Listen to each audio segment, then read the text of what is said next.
Explained by the Billy Meier contacts. Mysteries, myths, legends, conspiracy theories, historical inaccuracies, and more. Compiled by David Chance, revised October 18, 2023. Extraterrestrials Part 6 Note.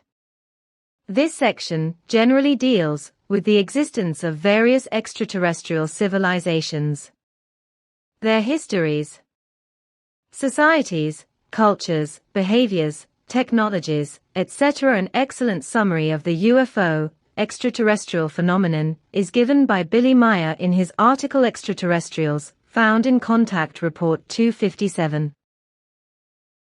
Drawings and photorealistic renditions of some extraterrestrials may be seen at the end of Contact Reports 830 and 836. A list of extraterrestrials who have contacted Billy Meier can be found at the FIGU website. Contact Report 536. But you are wearing such interesting new clothes. Is this the latest fashion? No, the clothing does not correspond to a new fashion. It is technical. Contact Report 538. A note: the following are excerpts from a lengthy explanation about true democracy. My explanations are only intended to clarify the understanding and the state of democracy as it applies to us, Pleiaren. It is about 52,000 years ago that true democracy was established among all peoples in our Pleiaren, and with it a lasting peace and extensive freedom, which has also been established since then by prohibiting all undemocratic forms of government and their actions. This also led to the final peace among all peoples, so that since then the Pleiaren have lived in true peace and freedom. For the peoples themselves want peace and freedom, but not war, despotism, or dictatorship. Wars, despotism, dictatorship, and tyranny of all kinds always come from rulers, from parties, parliaments, military and secret services, etc., as well as from rulers and their supporters and followers, but never from the peoples themselves, for they are fundamentally opposed to wars, discord, and unfreedom, etc. The whole thing was based on the recognition that forms of government based on parliaments and parties or on dictatorship or republics, etc., are contrary to any true democracy and are a fraud against the peoples because they are deceived by untenable promises, propaganda, and lies, etc. This is how our forefathers took as their starting point what has survived to this day and confirms our true form of democracy, that when the peoples have to make their own decisions under their own responsibility, their true and uninfluenced opinions are brought to bear. This is what we Pleiaren are deeply aware of, that no form of government of any kind can ever represent the peoples, but only representations of the people as determined by the peoples. This realization was used by our ancestors to build a true democracy encompassing all peoples. Only a representation of the people for the people is democratic, whereas a representation is a fraud. And it was only through the recognition of this fact by our forefathers that the instrument of democracy could be brought into being, and all the problems which had constantly led to popular discontent, as well as to discord, lack of freedom, and, in many cases, also to uprisings, revolutions, and war, as well as to immense destruction, could be solved. In this way, all-encompassing people's democracies were created and realized on our worlds, putting an end to all despotic and dictatorial forms of government and rulers, etc., and giving all power only to the peoples and implementing it through elected leaders of the people. And this has proved its worth, according to the earthly sense of mankind, for more than 52,000 years, and consequently, there have never been any more uprisings, revolutions, popular discontent, or small or large wars since then. thus our distant ancestors as a whole have found, the final solution to all political problems on all our worlds, and have shown all peoples the way out of the path of the dictatorial rulers and ruled, and into a true democracy based solely on the extensive power of the people, without representatives or substitutes. Contact Report 541. How is it with regard to friendships and enmities with you Pleiaren, as well as with regard to Gavolt and coercion? Hostilities and enmities and Ausartendi outcoming effects in the sense that Gavolt and coercion arise, such as is the case with the Earth humans, do not appear, at least amongst our Pleiaren people. If necessary, we answer Gavolt and coercion with logical Gavolt force, but never in the sense that life is endangered. And that is the case even if an attacking Gavolt or coercion would be directed against us, because we combat such Ausartende Gavolt activities in the extreme case without life-endangering arms, through which the antagonists are incapacitated only through fine spiritual perceptionlessness making, that is to say, through anesthetization. This, however, has no longer been necessary for thousands of years. However, this only applies for our own Pleiaren peoples, because it's different within our diverse federation, however, and in no case is it so bad as it is among the Earth humans with their killing, murder, and destruction. Naturally, even with us Pleiaren there is resentment, irritation, malice, and bitterness, and so forth, because from these no human being's nature is immune. However, with us, these unvirtues are kept within limits and get badly out of the control of the good human nature, in no case. Without exception, such virtuelessness holds only a short time, a few days at most, after which intellect and rationality, honor, dignity, compassion, and mutual benevolence again prevail and return to normalcy. However, hostileness, enmities, and effects of the getting badly out of the control of the good human nature never come to prominence. This finds the reasoning herein because with us, already from early childhood, through an ample education, an ample virtuousness as well as the logical mastery of thought feeling-based and emotional impulsations and working them out, is learned from personal discord. This speaks to the fact, therefore, that no enemies or any other similar forms also appear, with the winning of friends, because this would contradict our ethics and logic. Contact Report 542. But now my next question, which I have to put forward. It concerns you, the Pleiaren, and your federates. You Pleiaren are also active in your federation for the spreading of the teaching of truth, teaching of spirit, teaching of life. And I would like to ask how far you are trying to go in this respect, and whether your federation is also involved. Our Pleiaren spiritual leaders and other sages are active in teaching the lessons of our Pleiaren Federation to the peoples, but only as far as is desired, because we too are subject to the missionary condition of not missionizing. And what we do with regard to the peoples of our Federation, their spiritual leaders and other sages also do in the same way with regard to foreign peoples of the world, if they have them under their care or if new contacts are established with them. There are also human beings who call themselves proclaimers and prophets of their own accord, namely when they have knowledge of the doctrine or knowledge of future events, which is why there is also talk of prophesying and prophethood, because future things are prophesied or spoken as a warning respectively as a possibility for the future. In this way, the teaching spreads into all the vastness of the universe, but there must always be a precondition that the teaching is desired, which is not always the case, because as a rule, even among the peoples of other worlds, traditional beliefs are prescribed, from which the believers can only free themselves with difficulty.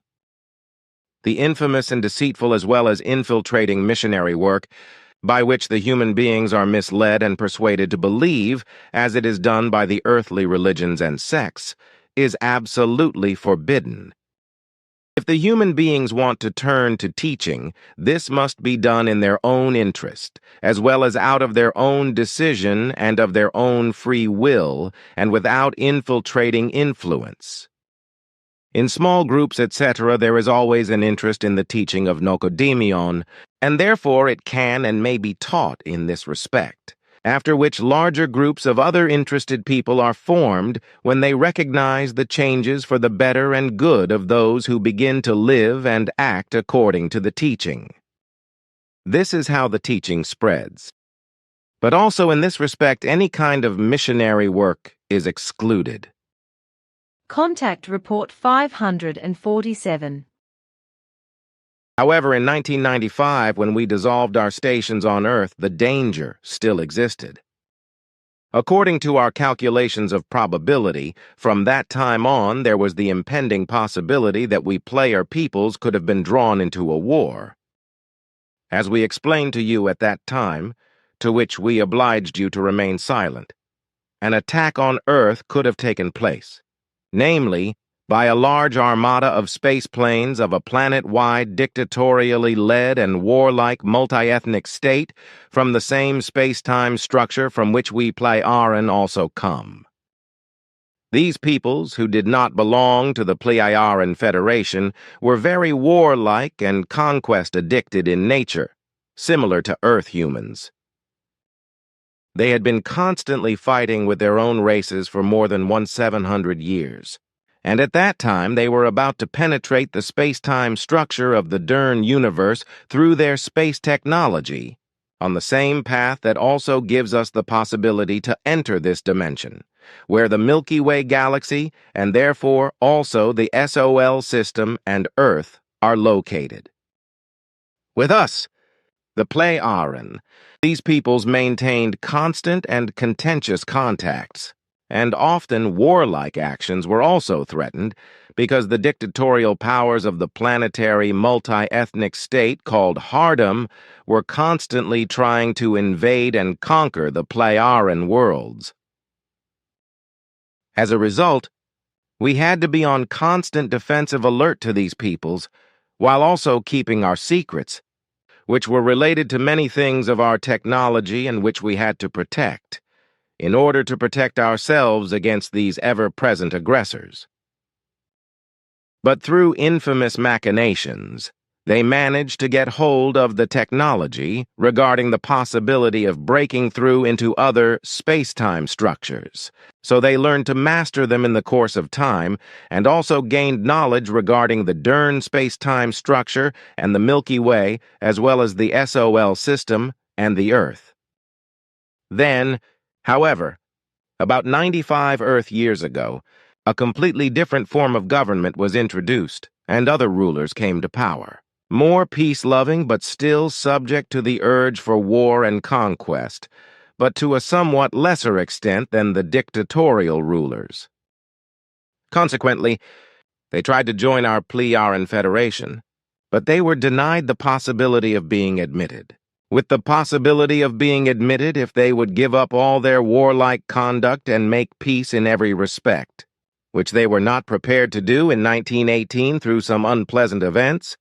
They learned of our efforts in the SOL system and on Earth, in terms of Earth years, so that from then on, they tried to come into this space-time continuum and to Earth, which we always managed to prevent.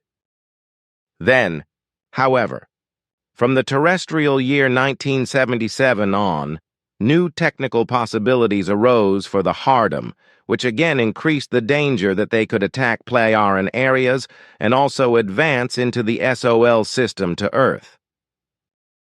According to our probability calculations, this could have been the case from 1995 on, which is why we Pleiaren were advised to stay away from Earth at that time, in order to avoid getting involved in warlike actions with earthly military armies and the Hardom, because our directives prohibit such actions on foreign worlds.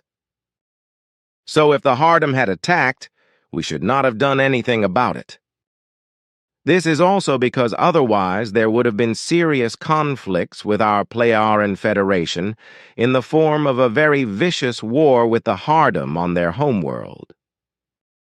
So the only option was to withdraw from Earth, but we tried, as we had done for many decades, to negotiate with the Hardum and to dissuade them from their craft of war. In the end, it became generally accepted on Hardum that a large group of people had an objective interest in the matter, and that this led to a planet-wide overthrow of power, by which all dictatorial rulers, who had all united to form a common world dictatorship, were driven out and executed by armies accustomed to war and violence.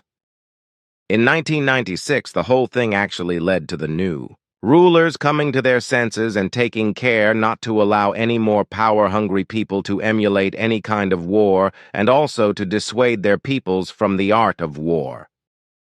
Through us and our allies in the Federation, we have been advising the Hardum ever since, so that the war-loving peoples could also be pacified. Through our and our Federation's efforts and the manifold assistance provided, the peoples have been taught how to live peacefully, and will also continue to do so. This has been going on since 1996, and fortunately the Hardum are making a very serious effort to grow into a completely new way of life, which in just 16 years has led to the Hardum being incorporated into our Pleiaren Federation protection, and thus becoming a candidate for our Pleiaren Federation. Although the Hardum do not yet belong to the Pleiaren Federation, they are under its protection, which ensures that they are no longer a threat. But what interests me is this. You always speak of the Hardum in a way that is also true of you Pleiaren. You call yourselves Pleiaren and your homeworlds also Pleiaren. Is it the same with the Hardum if they do not call themselves Hardumer or similar, but as Hardum, equally also their world? That is indeed the case. Contact Report 559.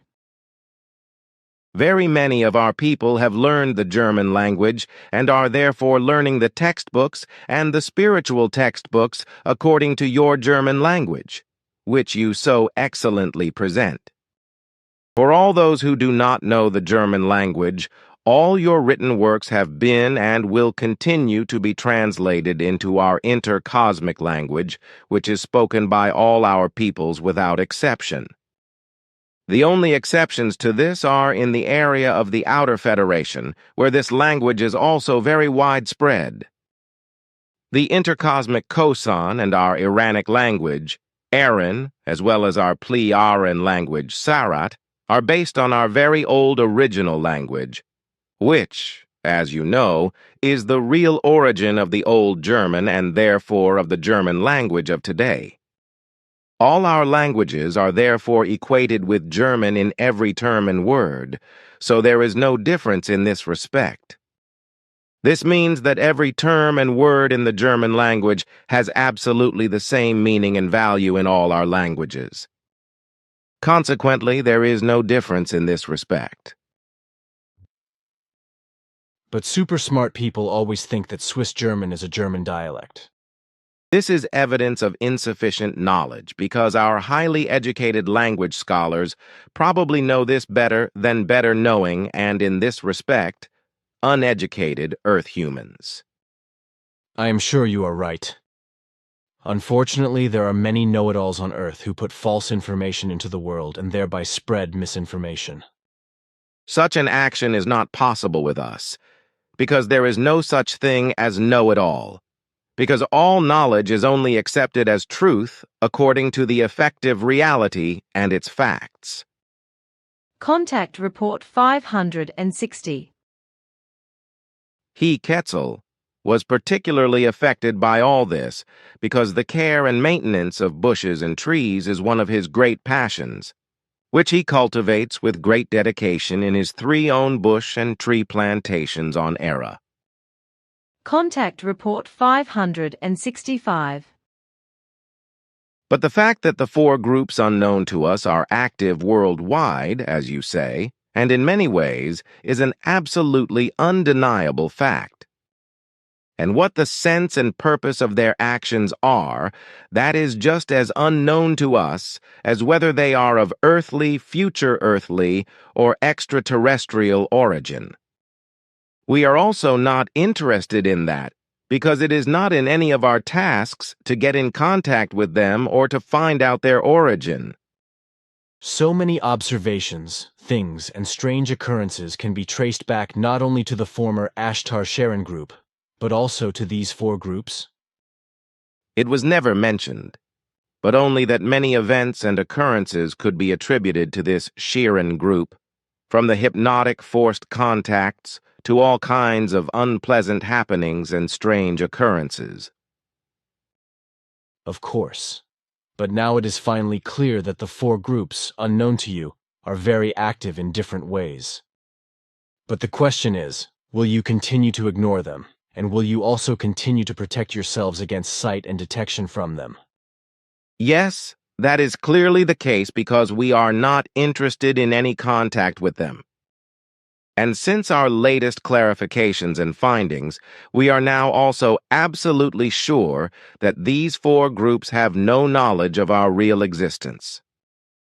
This, if we dispense with unclear assumptions, which are perhaps, or even very likely, because your activity with regard to the dissemination of the contact conversation reports has probably not remained hidden from them. Contact Report 571. In response to a question from Michael Horn, in my opinion, platonic love, even if it is related to a very close friendship, is based on a pure illusion, because in the case of a very close friendship, both the woman and the man have almost inevitably erotic feelings for each other in their thoughts and feelings. So this is really to be understood in the case of very close and deep friendship relationships which go far beyond normal and everyday interpersonal friendships, which cannot necessarily be measured by the same standard of eroticism as so-called everyday friendships. Even in the case of everyday, normal, open friendships, which do not fall into the realm of very close and deep friendship, erotic impulses are not necessarily excluded under certain circumstances, because the human being's sexual drive is quite naturally predetermined and cannot simply be denied, even if many human beings deny this fact with regard to their own personality and therefore say the untruth about it. What you say is absolutely correct, and that I should say something in addition from our Playaran point of view is something I would like to do with pleasure, whereby in this regard I would of course like to express our Playaran insights, which are not only valid for us Playaran, but universally and thus also for Earth humans. Platonic love, as it is generally understood by Earth humans, is illusory and cannot be translated into reality, because very close and deep intersex friendships, according to Platonic philosophy, are problematic in every respect, and not free of eroticism, and are also contrary to nature. On the contrary, there is also genuine open friendship between men and women, as well as between women and women and men, but the same rules sometimes apply to eroticism in this respect, as well as to erotic impulses. In such genuine and open friendships, however, different conditions prevail than in much closer and deeper friendships, which are understood to be platonic friendships, because in genuine open friendships there is a respectful and often shy distance between the human beings, which disappears when the friendship is very close and deep. In close friendships, if these are considered platonic according to Plato, eroticism is therefore inevitable and always more or less always present, even if this is only in thoughts and feelings, in dreams or daydreams and imaginations as well as wishes. So there is always the lurking fact of situations where a so-called close platonic friendship suddenly turns into a sexual love, be it effective, in terms of thought and emotion, as a result of dreaming, imagining, or desires and fantasies, etc. In any case, however, this already corresponds to a breach of the Platonic principle, as misunderstood by Earth humans because they understand platonic love to be a love of friendship without sexual acts.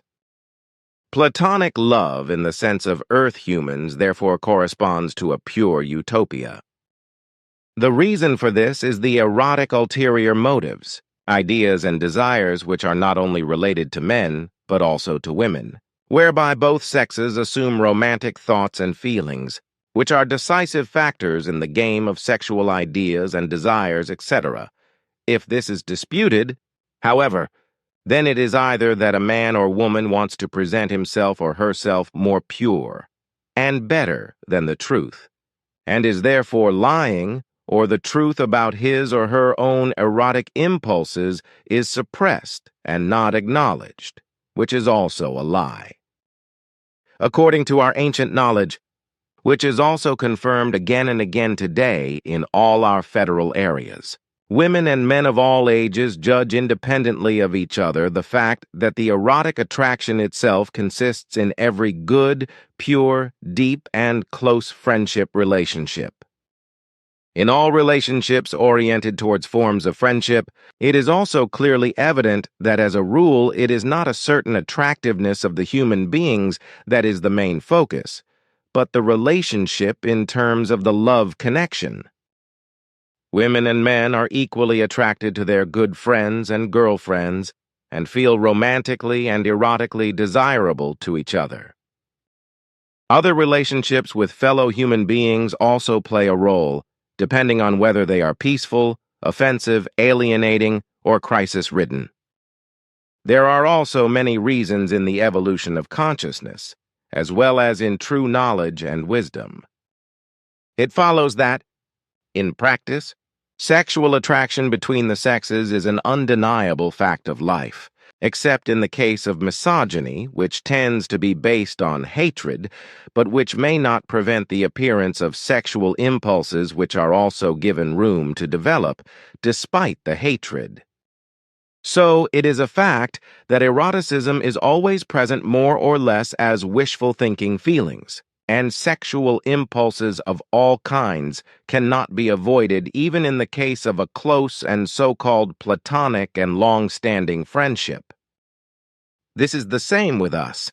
Therefore, erotic relationships can also be cultivated in an honorable way in pure, close, and long-lasting friendships, without the need for a real marriage alliance between two human beings, be it between woman and man, or woman and woman. It is natural for a man to be focused on grasping a possible sexual opportunity because he is naturally reproductively oriented. The women, on the other hand, are naturally conceptive beings who are equally classified as men with regard to erotic impulses. The woman is, however, somewhat more selective than the man with regard to her sex partners, which is due to evolutionary biology on the one hand and also to her greater sensitivity, although the man is less sensitive to this. From the fact that the erotic impulses between the two sexes are lived out, it follows that the respective genus is preserved. However, the human being, who is evolutionarily much more highly developed than any animal or creature form, and who also has a conscious life of consciousness, thus acts consciously and no longer in pure form instinctively like the animals and the creatures. This also enables him to cultivate erotic thoughts and feelings and to control the corresponding impulses according to his own needs and will, and also to live them out, without the need to procreate offspring. So he can pursue his sexual life out of pure lust and pleasure in the matter, as well as with regard to the sexual urge, which, if everything is correct, is not detrimental to him, but on the contrary gives him psychophysical satisfaction and health. If man and woman are considered in relation to polygamy, as is the case with us Pleiaren, and also in various ways with Earth humans and peoples of other worlds, then a man can mate with several women for procreation, whereas a woman can normally be mated with only one man. This is our justification for our polygamy in the way that a man can lead matrimonial alliances with several women, whereby we act in accordance with the creative natural laws and commandments. Contact Report 572. Surrealism is therefore based on something completely imaginary, imagined, illusory, deceptive, and on something strange and utopian, unreal, intangible, and unreal. In my opinion, the whole thing has nothing to do with fantasy. What is your opinion? Surrealism really has nothing to do with fantasy, but with pathologically unreal and imaginative illusory ideas, which in a certain sense show unreal forms of delusional structures. The whole of surrealism thus corresponds to something unreal, confused and erroneously alien to reality, which is a sign that the human being, who is temporarily or permanently addicted to surrealism, lives in a completely abnormal world of thoughts and feelings which he cannot reconcile with reality and thus behaves towards it in one of the many forms of outsiderhood. This corresponds to a certain pathologically absurd, confused thought behavior which cannot be reconciled with a really healthy combination of real ideas about reality. With regard to the human beings who create surrealistic things, such as so-called works of art, etc., or who are also only temporarily addicted to surrealistic ideas, they are unstable with regard to reality, and therefore, at least in certain moments, openly break through a certain unreal and unworldly reality and unfamiliarity with the world in terms of ideas, thoughts, and imagination. Does that also exist with you? No, this phenomenon is only known to us from Earth. Contact Report 576. On the 2nd of November, during a private conversation, you told me that you had received new techniques from the Sonairan that might give you better insights into the 4 groups that operate around Earth. That is correct, but I cannot talk about it in detail because I have to keep silence about the exact activities and processes as well as the details of the new technology, at least officially. We ourselves have been reluctant for some time now, as a result of disinterest, to investigate the background and existence of the 4 groups.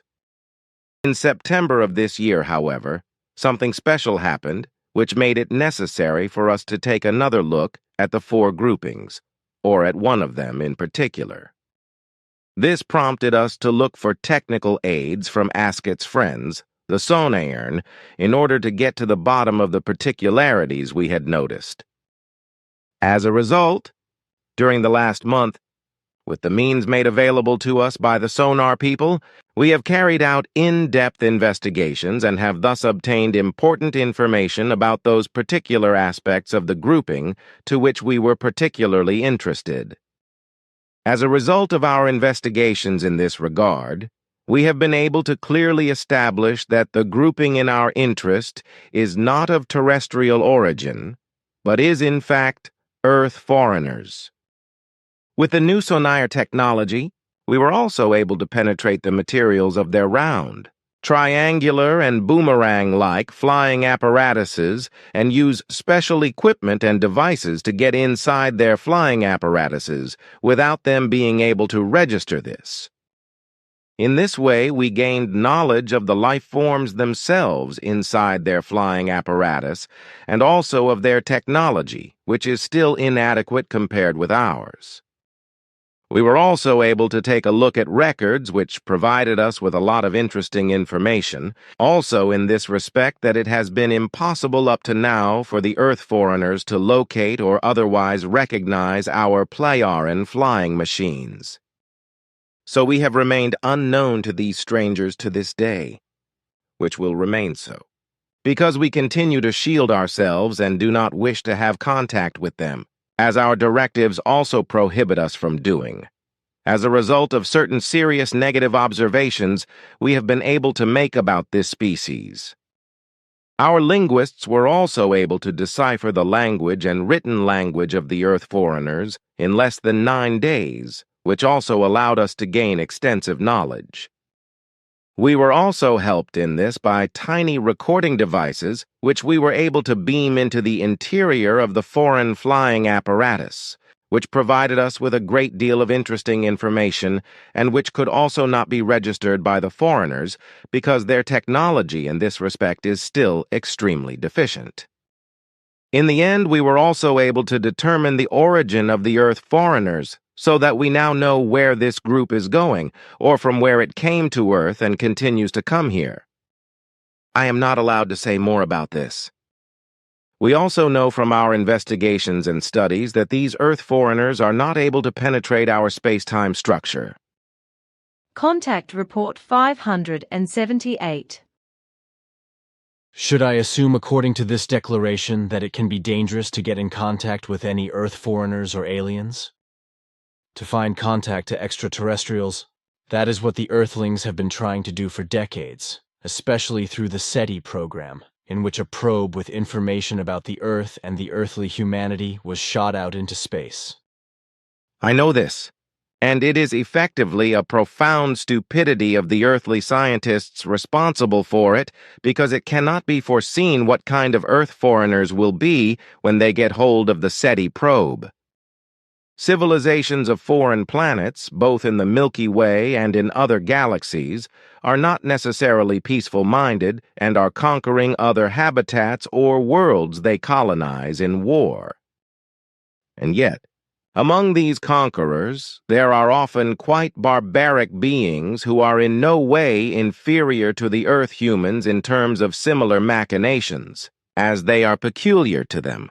If religious mania and sectarianism are left out of the equation, for in this form, we know of no Earth foreigners who have degenerated in terms of religious sectarian belief as the majority of Earth humans.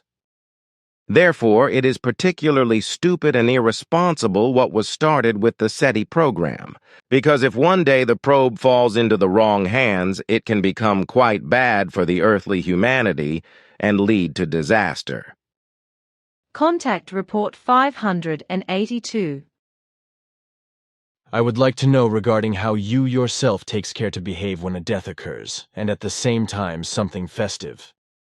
At the same time, I want to ask, how do you handle it when a friendship of a person very close to you is laid to the last rest, but at the same time a celebration is also pending? For example, a marriage or engagement in one's own family, such as of one's own children, as well as the relatives. What do you Pleiar and consider as an overriding obligation, an engagement or marriage or the last honors acknowledgments with regard to the deceased person who is laid to rest? What you call as a precedential duty is understood and maintained by us in such a way that, first and foremost, a deceased human being in their bedding of rest, as you bring forth the sensitive expression, is offered their last respects and appreciation. This goes before all festivities of any kind, indeed even if such arises in one's own family. Therefore, if a laying to rest is pending at the same time as a marriage of one's own children, for example. If the parents or one parent stand in a close, honest friendship connection with a human being and he or she dies, then it must be implicit that the last honors acknowledgments and appreciation stands as first duty and priority with the laying to rest, whereas the festivity of a marriage will be left out of the attention even of one's own children and relatives. We are not acquainted with a betrothal celebration, as you maintain such, because with us such an action goes forth without celebration. Because when two human beings provisionally join together for a communality of living in order to later unite in an open or closed bond, then that is done in a simple wise.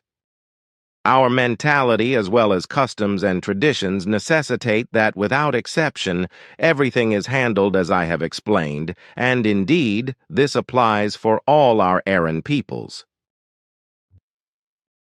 Our folks are all living in a democracy, of the freedom and of the peace, so therefore no comparison can be drawn to what is happening on the earth. Furthermore, it must be said that our system knows a world government, which demands general democratic forms by all countries and peoples, as well as that of absolute peace and freedom for the people, and the individual human must prevail, and that therefore no war or other hostile acts may take place one against the other.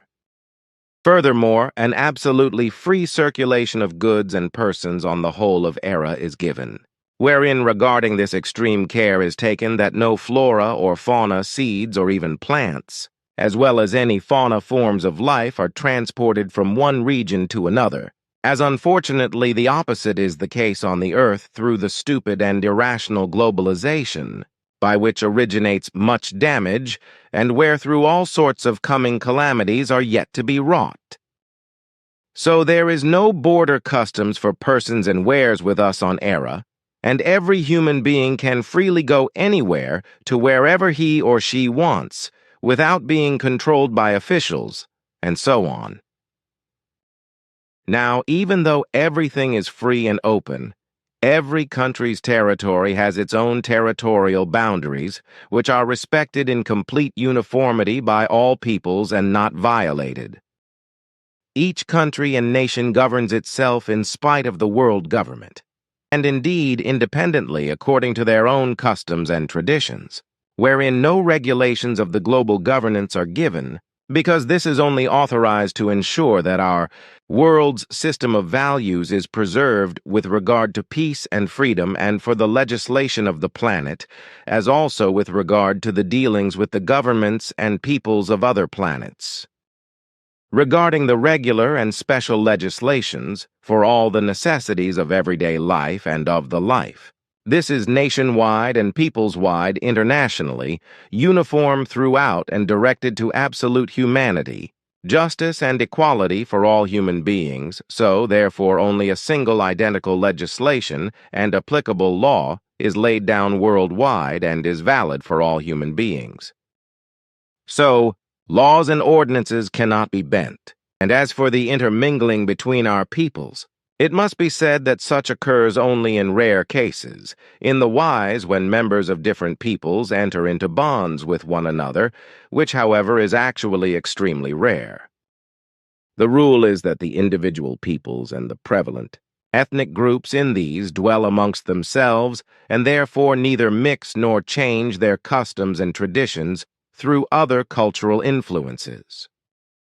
This helps that each ethnic group's own system of health and all their characteristics are preserved, which contributes to the fact that diseases no longer appear, or even if, then only very rarely.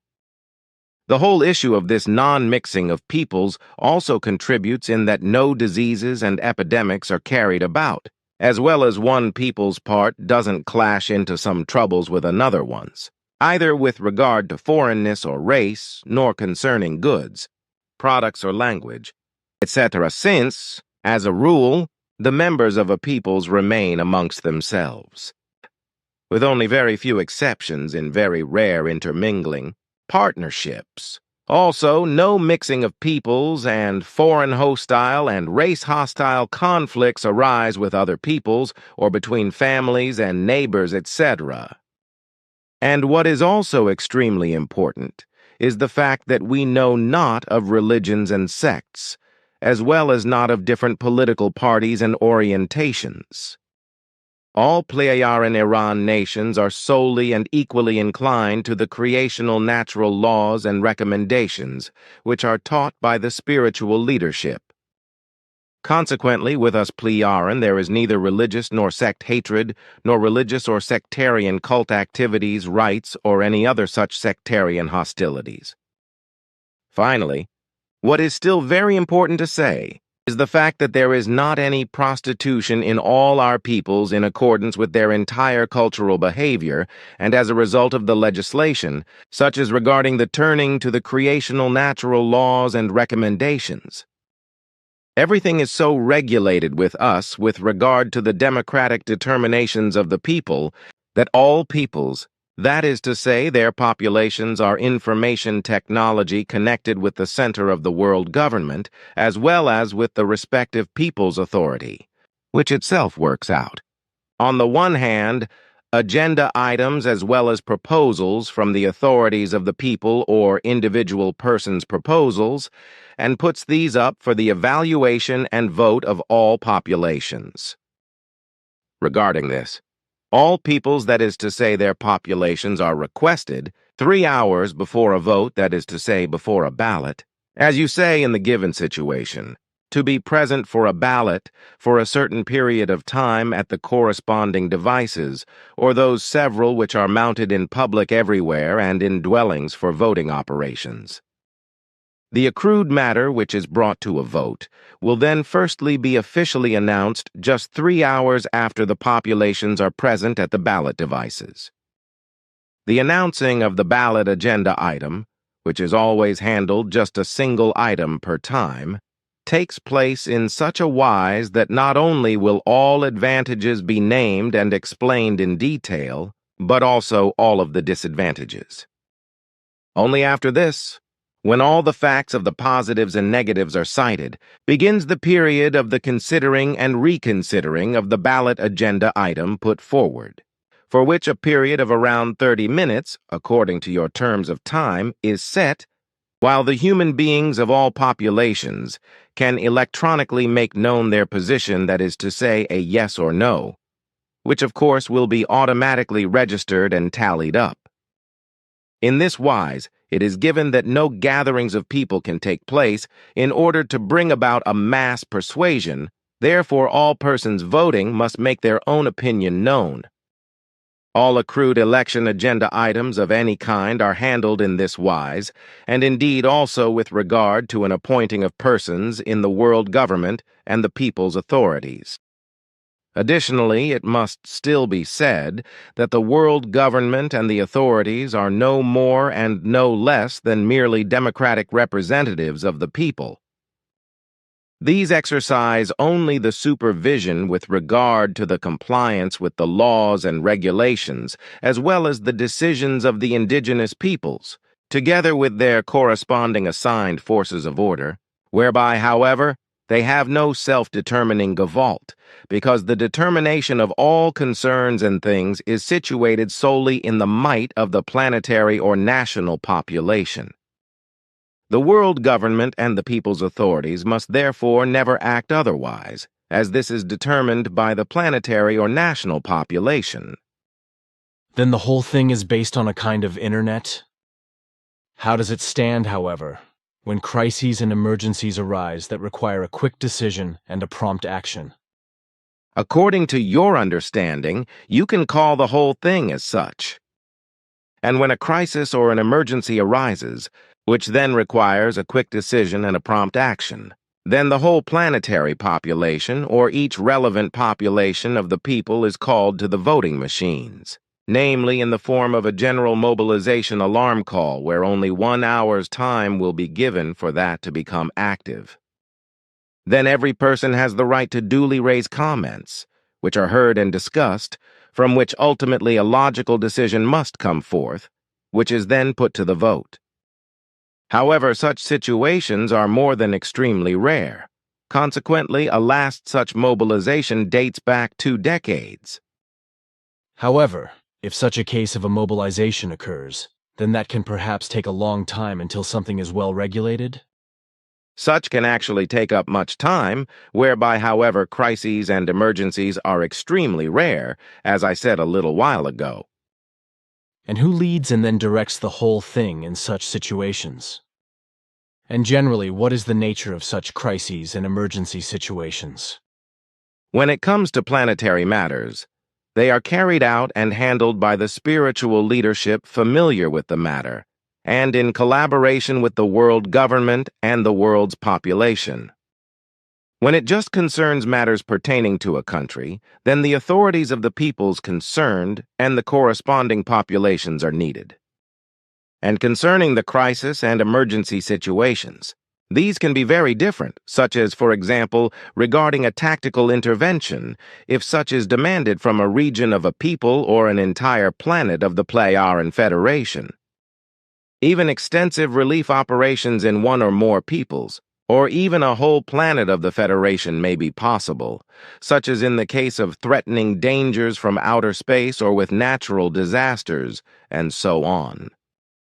Then with regard to era, actually there are seen more external, that is to say, extraplanetary situations than just those that apply to era and its population. This is the case. Yes, because on Era we have reported, for as long as anyone can remember, no more crises and emergency situations, neither with regard to natural events nor with respect to the population. How nice if that would also be the case on the Earth. But if I gather correctly from your words, then at the very least, not everyone in the Playaran Federation stands in such a high level of development as you, Playaran. Or am I wrong here? Is there in the Federation perhaps still peoples who are somehow unpeaceful and make trouble?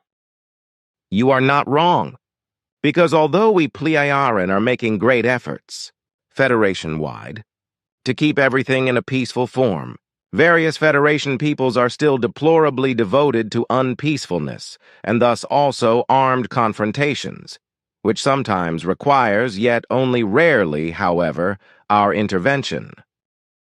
However, any intervention on our part must firstly be approved by a consent of the total population of the Playaran, wherein the pros and cons will extensively be discussed and weighed out, as our democratic vote formulas demand this.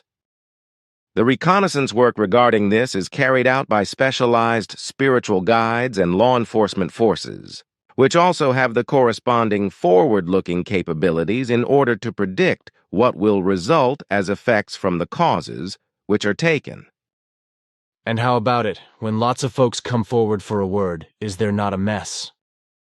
And when I think that the entire world population gets in on the act, then much attention is taken to ensure that order prevails and therefore no Ausartungen comes forth. Therefore, in each case it is carefully handled and spoken, whereby no excessive chatter arises and the individuals who have something to say will not be interrupted if their objections and contributions are pertinent and correspond to the rationality. Thereby the rule applies that only short and concise objections, clarifications, and suggestions, as well as the listing of possibilities and necessary actions and so forth will be made. Those fond of speaking, who want to run the speech marathons, there are indeed those, unfortunately, but every such word barrage is interrupted and the word is passed on to the next person who has something to bring forward. The fact that several people talk together, this is not permitted, therefore regarding this, there is no mayhem. Therefore, it may well take several hours or 2 or more days under certain circumstances, before a promising rational solution comes about and to a vote, which is useful and gives enough consideration to the crisis at hand or the emergency problem. with us one says long speech, short sense. Unfortunately, with the running of long speeches without actually saying something substantial, this is also the case with us on the Earth in politics. This is also expressed in our group every now and then, because similarly, not everything is perfect with us. Some humans just like to hear themselves talk. But it is gratifying to hear that this problem occurs not only with some of our group members, as well as with the politicians and people of our earthly peoples, but in your population as well. If I now understand correctly, then it is with you in such discussions of voting, commitment, and action. Since around such it is indeed my opinion, therefore no joyful chattering, but given the opportunity, only reasonable words, statements, action requirements, and modes of behavior. That is so. Each speech marathon will be stopped, and any problems at hand of any kind must be quickly, well, and efficiently handled and supplied a solution. Therefore, nothing should be pushed onto the back burner, as you tend to say at times.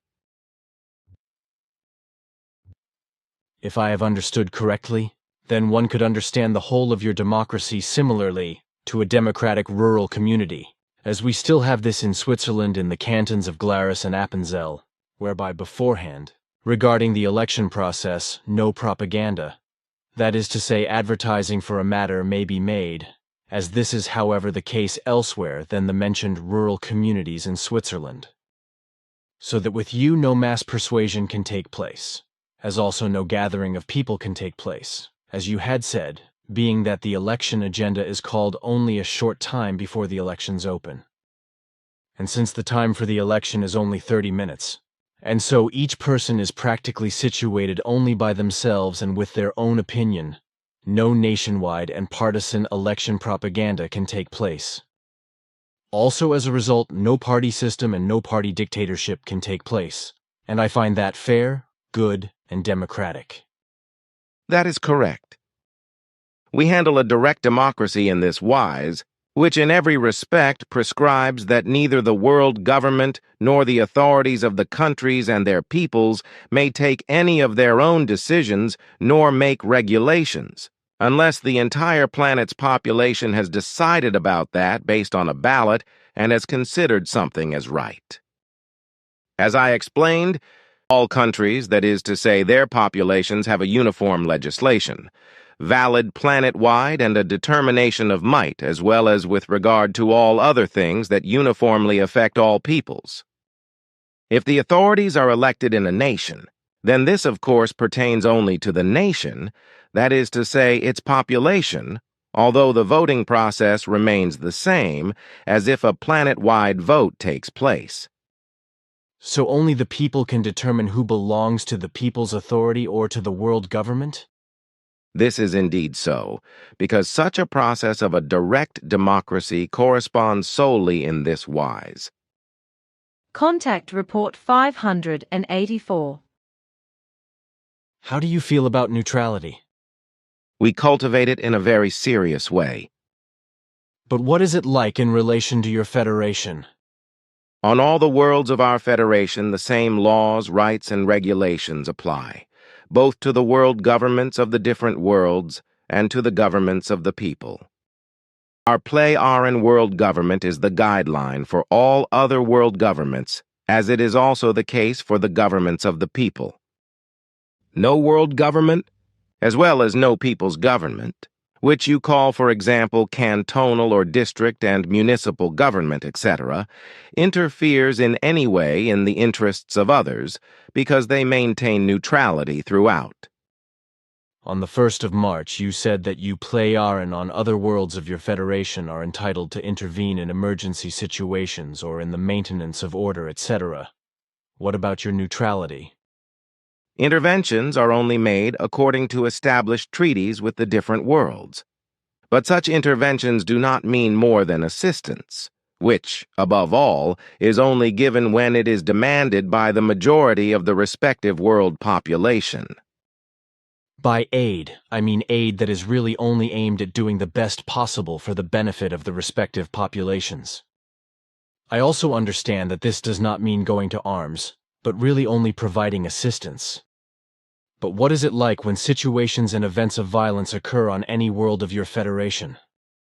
Then these are matters which have to be settled by the respective forces of order of the respective federation worlds, and this in a way which corresponds to non-gay vault note Billy. Non-gay vault means active use without harmful gavalt. In such things, if such things arise at all, which is extremely rare, we Plei-Aran have no authority to interfere and become action-oriented. If, however, a decision is made by the respective world population to provide mediatory and advisory assistance, then we may of course become active in this way. Contact Report 585. This 3D printing technology, is it in any way comparable to your multi-col duplicators, multi-duplicators, replicators, or whatever you want to call them, machines or devices? No, not at all, because it corresponds to a completely different technique than our duplicators, as you call these devices. These 3D printers need various materials to produce any kind of objects, etc., so they are still a rather primitive technology, and therefore no comparison can be made with our duplicators. Our devices do not need any materials, because they're basic material for the production of all utility and other objects, as well as machines. flying apparatus and residential buildings, etc., etc., we obtain from the spheres of planets as well as directly from the space of the universe, whereby we extract the necessary substances from the inexhaustible cosmic sea of electrons and generate the necessary matter from the electrons, in order to then duplicate all conceivably necessary products from them by means of programmed templates. My question is not just about wild animals that you do not hunt, but also about all other animals and all the creatures.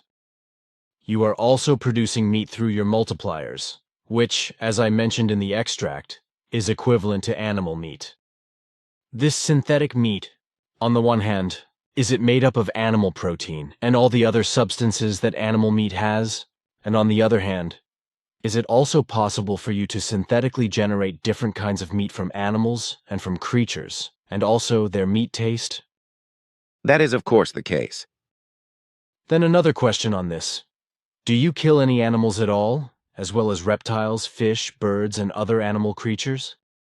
We Pleiaren respect and protect all life of every genus and species, so we do not kill animals, creatures, or other living creatures for food, care, or other purposes. If, however, necessity should require it, which is practically impossible, that as a result of life support and thus for the food of human beings, living beings would have to be killed. Then these would only be very low animals, etc. This is also known to me, but I wanted to hear it from you again. But what do you define in terms of low animals and low animals? The comparison with earthly low animals is not just any kind of animal or creature, but their size, which is estimated to correspond to a dwarf rabbit of earthly norm. However, killing is only permitted if no other food source, such as fruits, vegetables, and herbs, etc., is available. You also keep pets, such as the Ulrak, which runs around Quetzal's compound. Quetzal also has cattle and horses, etc., which he has brought from Earth to Era because he loves to play farmer in an earthly way, and often sits in his log cabin, which he has built in an earthly style. When he is there, in fact, I had to laugh out loud when I saw him, and he is reading old earthly newspapers. He has glasses on, but they only contain window glass. He finds it very romantic, so he pursues this leisure activity in his leisure hours. Many of the human beings on Era, as well as in our whole Federation, also indulge in some kind of speciality which they cultivate in their leisure time. We call it a hobby. Contact Report 586. Then I would like to talk about why you are not allowed to accept gifts from Earthlings, because I am always being asked to give you your daughter Simya Se or Florina, etc. things. It is simply not to be understood that you are forbidden to do so because of the possible introduction of bacteria and viruses, etc., into Era. It is true that if you drink or eat chocolate with me, you will first have to neutralize it with your little device, and you will always be surrounded by your own personal shield, which will protect you from being infected by bacteria or viruses here on Earth. It should not be forgotten that when you are with me, this shield also neutralizes everything you come into contact with, including me. On the one hand, our directives determine this in this way. On the other hand, we have to protect ourselves from all the earthly influences which are harmful to our health, because the Earth is full of dangers for us with regard to bacteria and viruses, etc. So we must be extremely careful not to come into contact with any germs that are harmful to our health or in any other way, so as not to endanger our own health on the one hand, but also to ensure that we do not introduce dangerous germs into our flying apparatus or onto Era and other of our worlds. But how is it that you used to bring all kinds of things from Earth to Era? This required special permissions, whereby the things, as you call them, had to remain in quarantine for several months in specially equipped flying apparatus, where all objects, but also animals and creatures, etc., were neutralized with regard to dangerous and harmful bacteria and viruses, as well as vermin, etc. You could also do that today, couldn't you? We could, but our directives prohibit it. In special and important cases, exemptions can be granted, but these are very strictly weighed and are hardly ever granted anymore, because in the past, very bad experiences were made by importing objects, animals, and creatures, etc., to Era. Then it is also clear now that when we come together, you make me neutralized by vibrations each time, so to speak, and harmless to you in terms of bacteria and viruses. I knew this from the first meeting with Simya Se because she told me in confidence, but if we are now talking openly about it, then this can also be said in the end. Which is nothing to object to. What else interests me about the exemptions? When things from other worlds want to be imported into Era. To what extent are such exemptions granted? To which persons? And also for hobbies?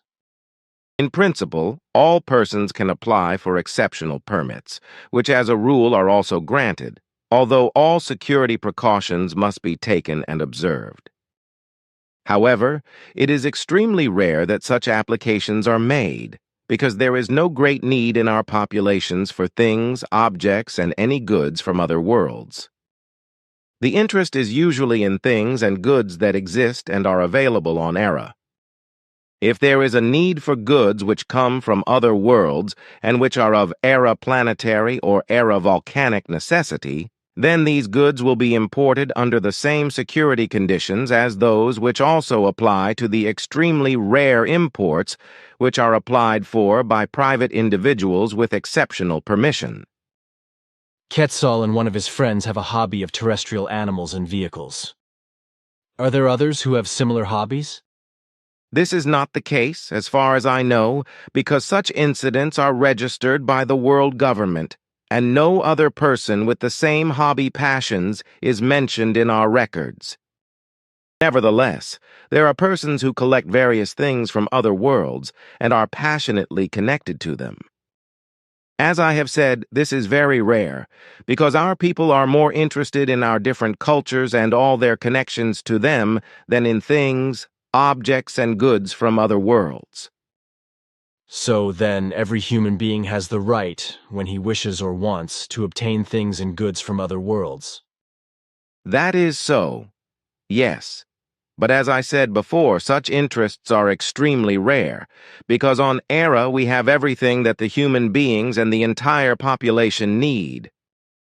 So the Erans are very frugal in this respect, but they are also frugal in other ways, aren't they? That is so. Even if all Erans have everything possible at their disposal, they are also content with what is simply necessary for them. Which probably means that they do not overdo it in their demands, do not hoard, and do not grab all kinds of things, even though everything is available to them in good measure at their whim. You said it. Contact Report 588. Actually, it would be time to officially mention what you just pointed out, namely that you retrieve the answers to many of my questions, etc., with your little device, just as your daughter Simya Se and Quetzal also did whenever it was necessary to answer my questions. Actually, we have never talked openly about this, because there was never any reason to do so. But it is indeed the case that I, as well as my daughter and Quetzal, cannot always reproduce all the data, etc., only from our memory, which is why we always call up the corresponding data when it is necessary to be able to answer your questions. But still you have a fabulous memory. But it is perhaps good that the readers of the contact reports now know that many of my questions have always been answered in the way that you retrieve them with your little device. But I would also like to know how it all works.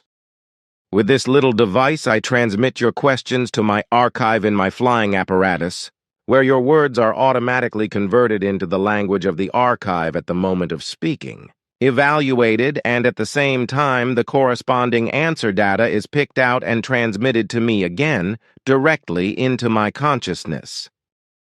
Contact Report 590. Now a question regarding your Quetzal's Ulrak. Is the animal male or female? Ptah once told me that it is native to Era. It is a female mammal, and in fact, it is an animal native to Era. You Play-Aran do not keep pets in the same sense as Earthlings. That is, that animals are kept in human living quarters. And how is it with you? Is it usual to keep animals in enclosures, as for example with us on Earth? Where especially dogs and cats, guinea pigs, mice, rats, hamsters, birds, and fish are kept and given false love? This is not the case here, because all animal and gelatinous life forms, as well as all other life forms, live in the wild, where they may also have suitable stables and shelters, as you once called such buildings. But this is only true when animals or creatures, etc., are looked after by human beings, which is extremely rare. You are a hobby farmer with cattle that you brought from the Earth to Era. So you have cows, and of course from time to time also calves, besides bisons, buffaloes, and horses, as well as various red deer, etc. I have also seen chickens, geese, ducks, and rabbits on your very large grounds used for this purpose. And apart from a few animals that you look after yourself, there are also some cows that you milk, as well as 2 horses that you sometimes ride, all others living completely free and wild. You are also often surrounded by your Ulrak, which has simply become accustomed to you without any special training or education, as you told me. But how big is, according to the earthly masses, the whole huge area of land, which you control with all the life forms on it in many different genera and species, and which is also partly cultivated by your androids? According to the masses known to you, the entire area is about 340 square kilometers, but my personal property per family is only 1 hectare, while the rest of the land belongs to the general public, but is made available to me for the purpose of keeping animals and other forms of life. Some settled life forms originate from Era itself, others from the Earth or from other worlds unknown to you. The whole area of the country is open and freely accessible to all persons from all over Era, who are able to enjoy themselves in terms of their interests and through observations of the animals. Animals, birds, reptiles, amphibians, fish and other living creatures, as well as the diverse plants, flowers, blossoms, trees, bushes, and shrubs, etc. My large area of land in this respect is known all over Era and corresponds to what you on Earth would call a national park. As you told me once before, none of the animals and creatures, etc., are killed, nor are they used for food or in any other way. And you also said that hunting is not allowed either. That is of correctness. All animals and all creatures, etc., including those in the wild, may not be hunted or killed in our country, unless there is an emergency situation when an animal or creature living under human care is injured by some unfortunate circumstance to such an extent that it suffers terrible pain and is no longer viable. In such a case, it may be released from its suffering by killing. Hunting is not permitted as a matter of principle, because every animal and creature, stock, etc., in the wild can and must regulate itself by its own laws. And predators and birds of prey, do you also have them? That is actually to be assumed. But what about the protection of the human beings from predators, especially when confrontations arise? That is of correct, because predators, beasts of prey, and birds of prey, etc., are natural regulators of all wildlife in the wild. And since we do not interfere with our nature in any way through human activities, everything in the whole of Era's wildlife is regulated in a normal, natural way, so no human intervention is necessary. And what you ask about the protection of the human beings when they are confronted with predators and large birds of prey, our largest Eran birds of prey have a wingspan of 6 meters. While the largest predators have a total length of 5 meters, they are driven away by vibrational vibrations. Our vibrating devices are absolutely reliable, and when we go out into the wild and it is expected that predators, Predators or dangerous birds of prey may be present in an area. Each person carries an appropriate vibrating device. This ensures all safety in connection with dangerous encounters and, as far as our records make clear, there has never been a dangerous confrontation between human beings and any predators, beasts of prey, etc., or birds of prey for hundreds of years. So we do not kill any animals, beasts of prey, etc., or birds of prey either, because no dangerous extreme situations can arise between them and the human beings. Contact Report 612. I wonder why you photographed the previous device, Chara's stack cutter, and now want to do it with the new one. The purpose is to archive all your equipment and machines necessary for you, the mission, and for the construction and maintenance of the center, as well as for the management of fields, paths, and forests. We have also recorded the work with the equipment, devices, and machines in action since the very beginning in the center, both with all the group members and with you when you were using the Caterpillar machine. Note, Billy. Loader crawler for earth moving with rear excavator and the excavator. You have excavated the biotope and worked the pulpit, lacquer and the garden with the tractor and the rotary cultivator, and plowed the snow with the snowplow, and the rotary cultivator has thrown away the snow. All that we have photographed, we have of course presented to our peoples on Era, and also treated in public discussions, because the whole was completely foreign to our peoples, both in terms of earthly techniques, as well as your work with only one arm and your tireless commitment. Our peoples could not imagine that, so the whole thing was only comprehensible to them by showing them the records. Contact Report 613. But if you want to play chess with me now, Edward, because I feel the need for it? Undoubtedly, dear friend. So let's play chess. Contact Report 619. And when I listen to your words, I think that on Era, you don't have all these problems regarding toxins in food, as is the case here on Earth. This is precisely because I think that you do not apply any poisons, and therefore no artificial fertilizers, pesticides, and pest poisons to your food, such as berries, fruits, vegetables, herbs, and fruit. Exactly. This is the case, because we only use natural substances that are purely vegetable and absolutely non-toxic for the environment, plants and animals, and for humans in food cultivation and production. On the other hand, we also produce a great deal of food through multi-duplicators, as you once called these devices, whereby the basic material for this type of food production are the all-pervasive and immeasurable masses of electrons from which anything can be produced. Contact Report 628. I explained to the listeners in the kitchen that you are carrying a tiny, millimeter-sized device with you, which has a vibration protection screen around you with a radius of action of about 1 meter, sphere of influence. Half diameter, sphere of action, that is to say a diameter of 2 meters, which protects you on Earth or on other foreign worlds, etc. from bacteria and viruses, but also from insects and vermin, as well as from dirt, rain, etc., and from any atmosphere. This protective umbrella, in which you are also given your own atmosphere, which I did not explain, allows you to embrace me or each other, allowing the umbrella to be squeezed imperceptibly to a fraction of a millimeter without being damaged in any way or ineffective for you as protection. Contact Report 645. And what about you, Playaran, with traffic accidents?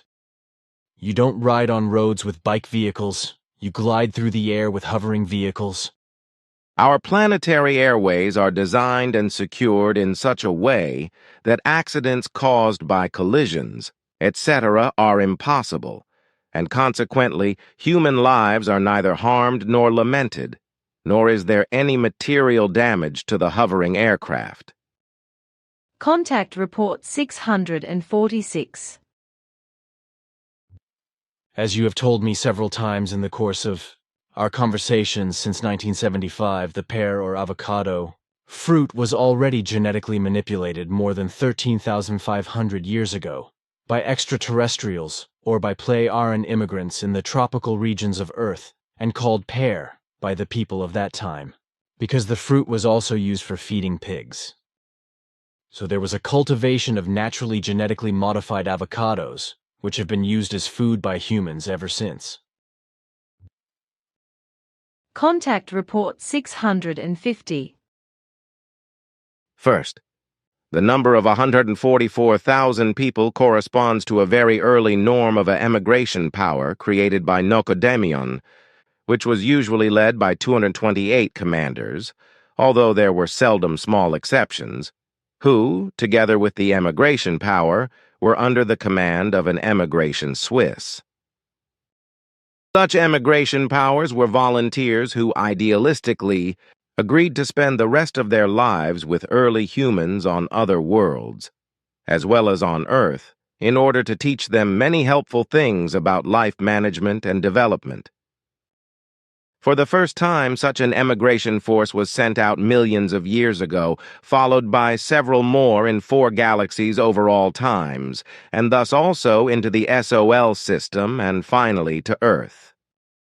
The last one to Earth was sent according to earthly time calculation about 13,500 years ago, where the Nocodemian people emigrants, on the one hand, were to have an instructive effect on Earth humans, which they partly did, but on the other hand caused for the most part many calamities, especially with regard to rising up as deities and bringing religions into being. And they did so when they were smuggled into all earthly peoples and great tribal communities, whereby delusional beliefs in God developed among all peoples, tribes and groups, etc. throughout the world, even among wild indigenous tribes.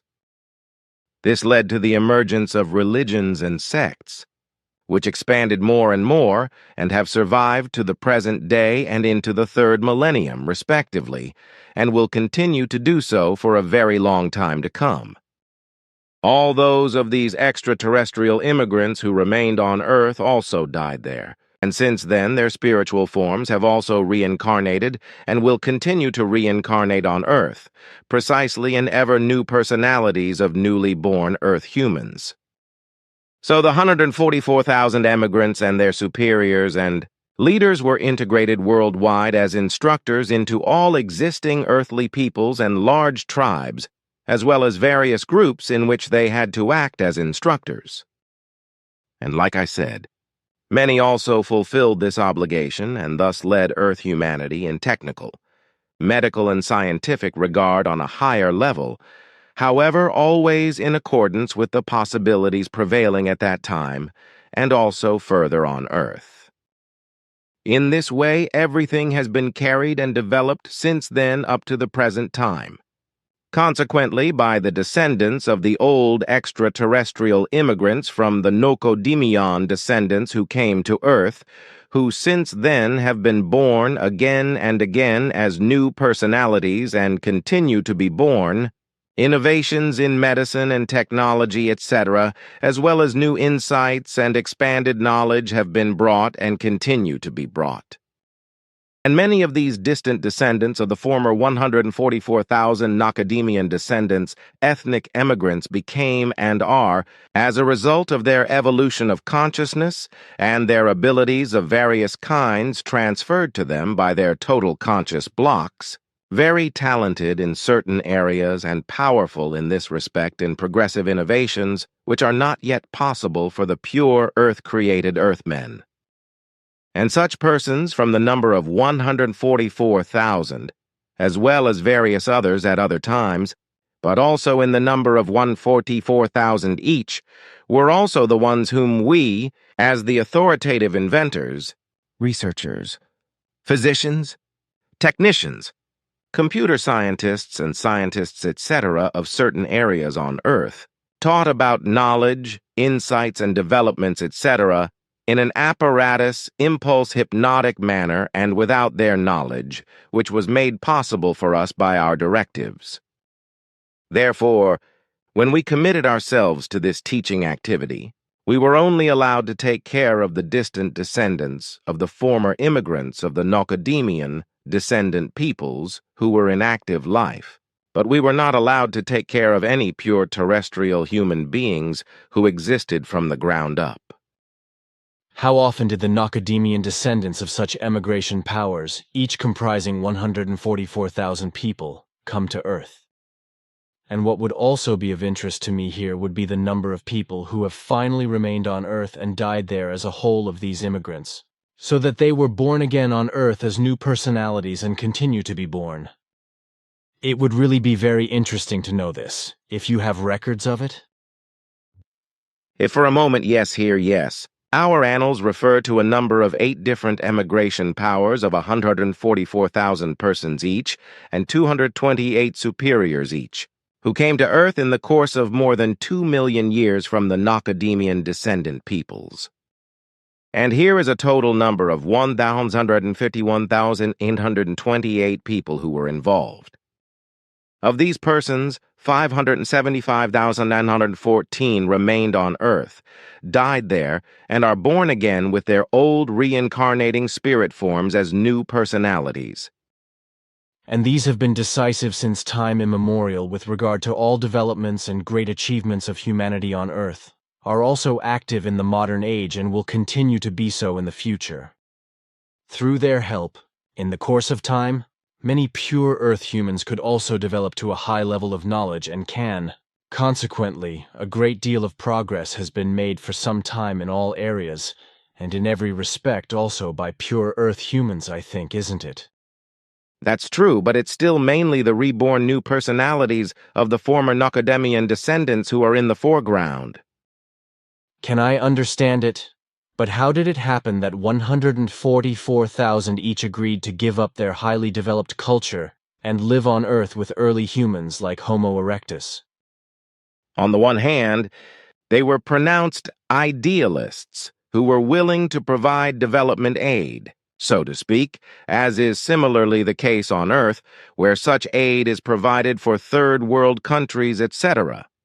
On the other hand, they were also very active in the field of development aid. Then it kind of rubbed off on Earth humans. You can say that.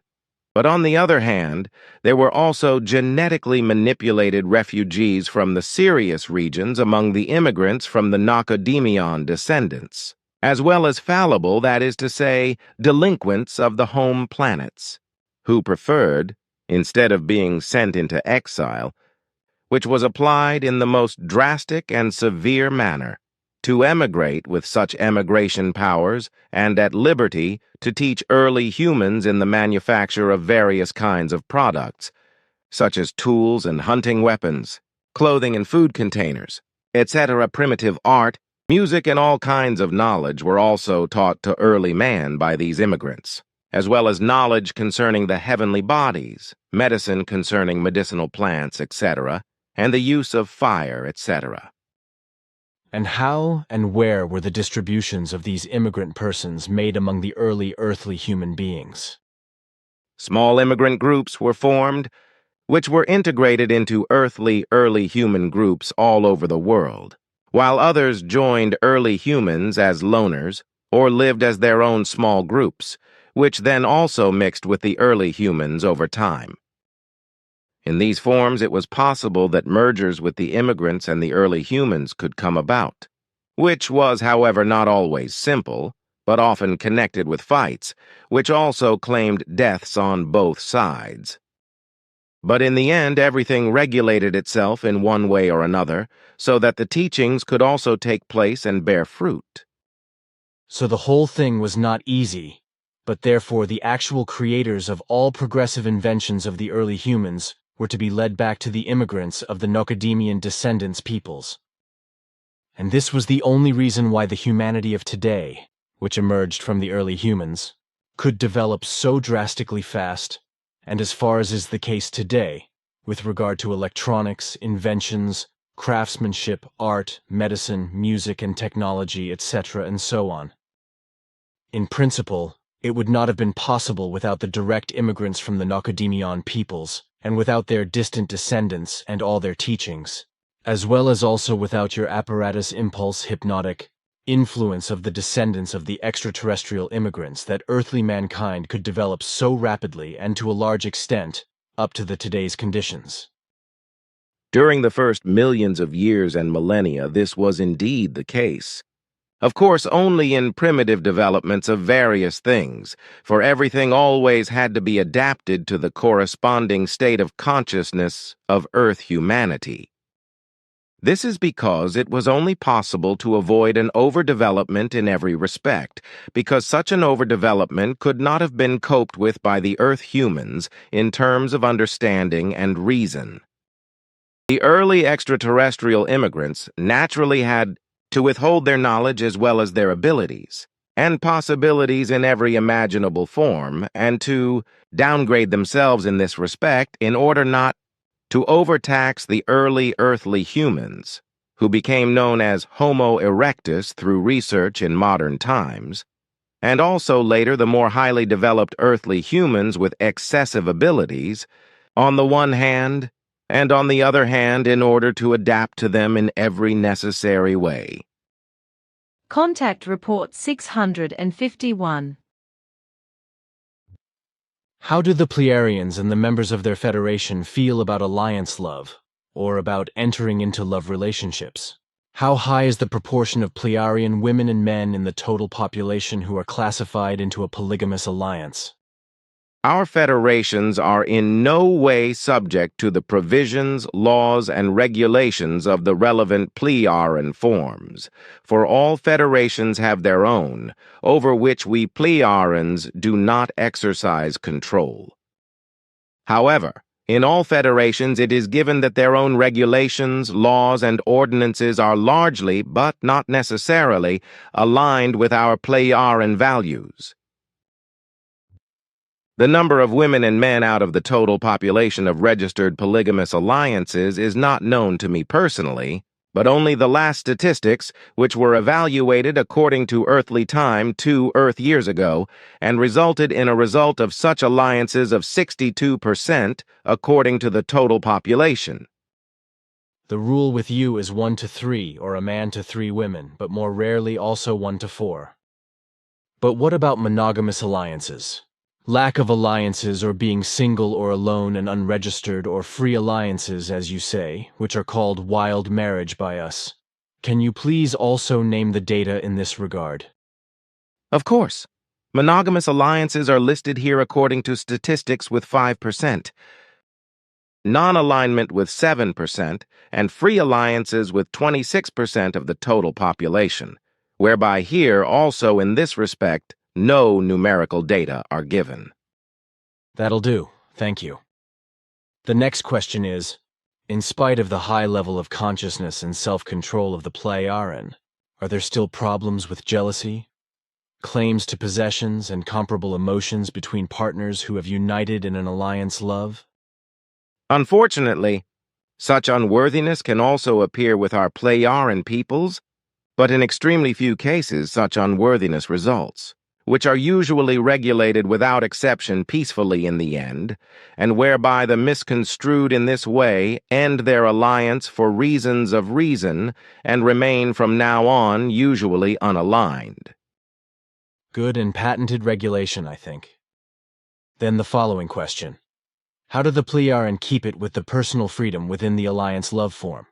Are there any obligations and mutual dependencies that restrict freedom? Every form of alliance contains obligations for all persons of both sexes who are in alliances, which must be clarified and adhered to jointly in the alliance partnerships between the performers of the alliances. Personal freedom must not be negatively affected in any way, but must be preserved and exercised. So, in the case of alliances of all forms, the necessary obligations must also be discussed and complied with in mutuality, with no dependencies whatsoever being allowed to appear, which could restrict freedom because, as I explained, personal freedom must never be negatively affected. Personal freedom inevitably excludes degenerations of any kind that could question, damage, or dissolve the alliance, and consequently degenerating incidents in alliances are extremely rare.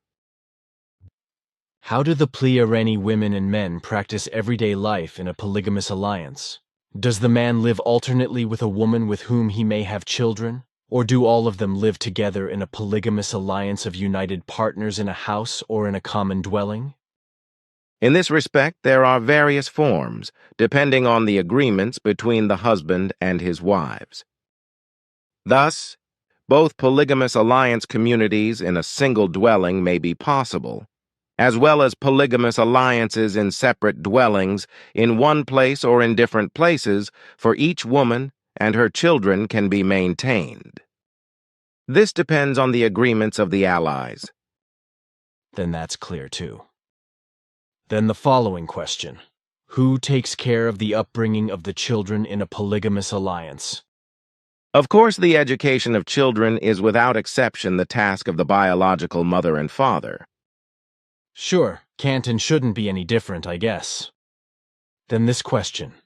Do Pliaran women practice same-sex love or sexuality among themselves?